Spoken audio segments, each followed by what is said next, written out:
مولا نے فرمایا سلمان پہچان وہی گلدستہ ہے یا کوئی اور گلدستہ ہے؟ دونوں ہاتھ بلند بنا رہے حیدری. فضائل کی بالکل آخری بات کرنے لگا ہوں. ہم اپنے اس معاشرے میں اس بات کی اجازت دے سکتے ہیں یا ہماری یہ عقل بھی تسلیم کر سکتی ہے کہ ہمارا کوئی بچہ پیدا ہو کسی کچی مسجد کے اندر؟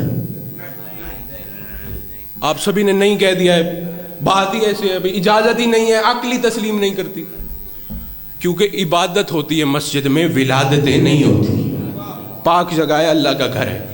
لیکن فرض کریں اگر ایسا ہو جائے کہ کوئی بچہ پیدا ہو جائے مسجد کے اندر, آپ سمیت مجھ سمیت ہم جا کے دیکھیں گے بھائی بچے میں خاص چیز کیا ہے جو اس کا ظہور مسجد کے اندر ہوا ہے, اس کی پیدائش مسجد کے اندر ہو. بچے میں کچھ ہے نا کہ اس کی پیدائش کے لیے, ولادت کے لیے مسجد میں آ گئی ہے جگہ. یہی بات آپ نے ذہن میں رکھنی ہے. ہم اجازت نہیں دے سکتے, لیکن اگر خود فرض کرو کوئی بچہ آ بھی جاتا ہے, ہم جا کے دیکھیں گے بچہ کتنا عظیم ہے کہ اس کی پیدائش مسجد میں ہوئی ہے. پورے عرب کو پتا تھا, جناب عیسیٰ کی والدہ آئی تھی, اللہ نے واپس بھیجا تھا کہ یہاں پہ تو عبادت ہوتی ہے, ولادت نہیں ہوتی. جب علی ابن ابی طالب کا ظہور خانہ کعبہ میں ہوا, پورے عرب میں جتنے لوگ تھے وہ کعبے کے گرد آ گئے. بھائی دیکھے تو صحیح ابو طالب کا بیٹا عظیم کتنا ہے کہ وہ کعبے میں آ گیا ہے. بھائی دیکھیں ابو طالب کے بیٹے میں خاص بات کیا ہے جو وہ کعبے کے اندر جس کا ظہور ہوا ہے. جاگنا ہمارے وہ امام ہیں جن کا ظہور خانہ کعبہ میں ہوا ہے پورے عرب میں. کیونکہ 3 دن بی بی پاک خانہ کعبہ کے اندر رہی ہیں. 3 دن جہاں جہاں تک یہ خبر پہنچی کہ جناب عمران کے حرم خانہ کعبہ میں گئے ہیں, دیوار در سے نہیں گئے بلکہ دیوار کو شگاف کر کے گئے ہیں. بوڑھا ہے تو مسجد خانہ کعبہ کے باہر ہے, کوئی جوان ہے تو خانہ کعبہ کے باہر ہے, کوئی مستور ہے تو خانہ کعبہ کے باہر ہے. بچے پورے عرب کے لوگ کندھے سے کندھا ملا ہوا ہے, سوئی گرانے کی جگہ نہیں ہے. کیوں آئے ہو؟ بھائی دیکھنا ہے عمران کے بیٹے کا رتبہ اتنا عظیم کیوں ہے. جناب عیسیٰ کی والدہ کو اللہ نے بھیجا تھا, ہم پتہ کرنے آئے ہیں بچے کا رتبہ اتنا زیادہ کیوں ہے, بچہ اتنا عظیم کیسے ہے. 3 دن گزرے, بی بی پاک بلا تشبیہ اپنے ہاتھوں پہ علی ابن ابی طالب کو اٹھا کے باہر تشریف لائیں. پورا عرب کا مجمع دیکھ رہا ہے, بی بی پاک نے علی ابن ابی طالب کو رکھا رسول خدا کے ہاتھوں پہ. جاگنا بالکل آخری بات کرنے لگا ہوں. رسول خدا نے جب علی ابن ابی طالب کو اپنے ہاتھوں پہ اٹھایا, عرب کے لوگ آپس میں کونیاں مار رہے ہیں, آپس میں چہمک گوئیاں کر رہے ہیں. بھائی بچہ اتنا عظیم کیسے ہے, ابو طالب کے بیٹے کا رتبہ اتنا زیادہ کیسے ہے, بچے میں خاص بات کیا ہے, بچے کی فضیلت اتنی زیادہ کیوں ہے. اب وہی نبی بولا ہے وما ينطق عن الهوى ان هو الا وحی یوحی کا مصداق محمد مصطفیٰ ہے. جب تک حکم خدا نہ ہو محمد مصطفیٰ تو لبوں کو حرکت بھی نہیں دیتے.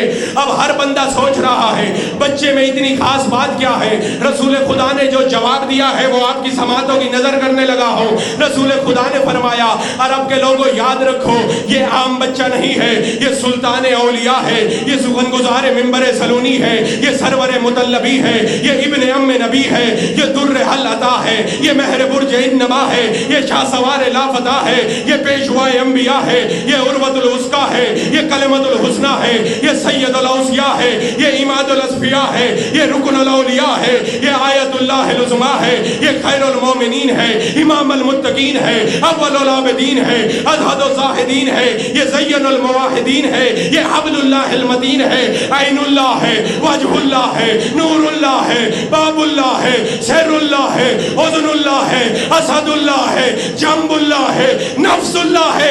اور اب کے لوگوں یاد رکھو میرے بعد تمہارا مولا بھی علی ہے, تمہارا آقا بھی علی ہے. مل کے باواز بلند صلوات. عزت جو بڑی تھی تو مصیبت بھی بڑی تھی. ہمارا ایمان ہے, عقیدہ ہے, حقیقت ہے. جہاں بھی مجلس ہوتی ہے ہمارے چوتھے امام تشریف لے کے آتے. مجلس سننے والا کون ہے, پڑھنے والا کون ہے, اس بات سے کوئی فرق ہی نہیں پڑتا. مولا اس لیے تشریف لاتے ہیں تاکہ اپنے بابا مظلوم کا پرسہ لے سکیں. ہر پڑھنے والے کی نوکری اس وقت مکمل ہوتی ہے جب اس خاندان کی مظلومیت کے چند جملے پڑھتا ہے. نوکری کی تکمیل کے لیے، عبادت پوری کرنے کے لیے ہمارے چوتھے امام کا فرمان ہے، شیعو ہمارے مصائب میں شرما کے نہ رویا کرو. مولا سے پوچھا گیا مولا کس طرح رویا جائے؟ آنکھوں سے خون جاری ہوا. چوتھے امام نے رو کے فرمایا اس طرح رویا کرو جس طرح بوڑھی ماں جوان بیٹے کے لاشے پہ پہن کر کے روتی. سینہ پیارا نہ کرو بھئی. ایک یا دو جملے. 10 محرم کربلا کا میدان، جناب عباس علمدار اپنے خیمے میں موجود ہیں. اس جوان کی مظلومیت کے چند جملے پڑھنا چاہتا ہوں جس کی شہادت کے بعد بیویوں کے سارے مان ختم ہو گئے. حسین بادشاہ کی 4 سال کی لخت جگر بی بی معصومہ خیمے میں داخل ہوئی، اپنے ننھے ہاتھ جوڑ کے کہتی ہیں چچا عباس پانی اس وقت لاؤ گے جب میرا علی اصغر شہید ہو جائے گا. چچا عباس پانی اس وقت لاؤ گے جب میرا چھوٹا بھائی شہید ہو جائے گا. جناب عباس کی آپ شجاعت سنتے ہو، دلیری سنتے ہو، جناب عباس کی وفا سنتے ہو. جناب عباس بیٹھتے بیٹھتے خاک کربلا پہ بیٹھ گئے، اپنے ید اللہ ہاتھ اپنی مرشدزادی کے قدموں پہ رکھ کے کہتے ہیں میں کیا کروں، آپ کے بابا مجھے اجازت نہیں دیتے، میں اجازت لینے جاتا ہوں. مولا کہتے ہیں عباس تو میری فوج کا سپہ سالار ہے، جس فوج کا سپہ سالار چلا جائے اس کے حوصلے پست ہو جاتے ہیں. بی بی پاک نے فرمایا چچا عباس اب کی بار اجازت جانے، حسین کی اجڑی ہوئی بیٹی جانے. بی بی پاک نے جناب عباس کی کلائی میں ہاتھ ڈالا، آئی امام حسین کی کرسی کی طرف. مولا نے دونوں کو ایک ساتھ آتے دیکھا، مولا سے کرسی چھوٹ گئی. بی بی پاک نے فرمایا بابا میرے چچا کو جنگ کی اجازت بے شک نہ دو لیکن پانی لانے کی اجازت دے دو. مولا نے فرمایا معصومہ بیٹی مجھے یہ بتاؤ تمہارے بھائی کی عمر کتنی ہے؟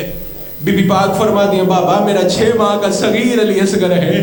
مولا نے فرمایا مجھے یہ بتاؤ میرے بھائی عباس کی عمر کتنی ہے؟ بی بی پاک نے فرمایا بابا چچا عباس 32 سال کے کڑیل جوان ہے. مولا روتے روتے زمین پہ بیٹھ گئے، بیٹھ کر کے فرمایا معصومہ اور خیال سے عباس کو مقتل میں بھیجنا، ہو سکتا ہے تیرا 6 ماہ کبھی شہید ہو جائے اور میرا 32 سال کبھی شہید ہو جائے. رونے والوں مولا نے پوچھا عباس یہ سر پہ کھود کیوں رکھا ہے؟ مولا سر کی حفاظت کے لیے. مولا حسین نے فرمایا عباس اتار کے رکھ دو. رونے والوں جناب عباس نے رکھ دیا. اس کے بعد مولا نے پوچھا یہ زرہ کیوں پہنی ہے؟ مولا بدن کی حفاظت کے لیے. عباس یہ بھی اتار کے رکھ دو. جناب عباس نے رکھ دی. ہر جنگی ساز و سامان لے لیا. جناب عباس نے ہاتھ جوڑے مولا اور جس طرح مجھے بھیج رہے ہو اس طرح کسی اور کو تو نہیں بھیجا اور میں اس کی وجہ پوچھ سکتا ہوں. اور مولا نے کہا عباس نہ خود رو نہ مجھے رلا، اور جتنے شامی تو قتل کرے گا اور بازار شام ہماری عالیہ بہن کو اتنے بدلے دینے پڑیں گے.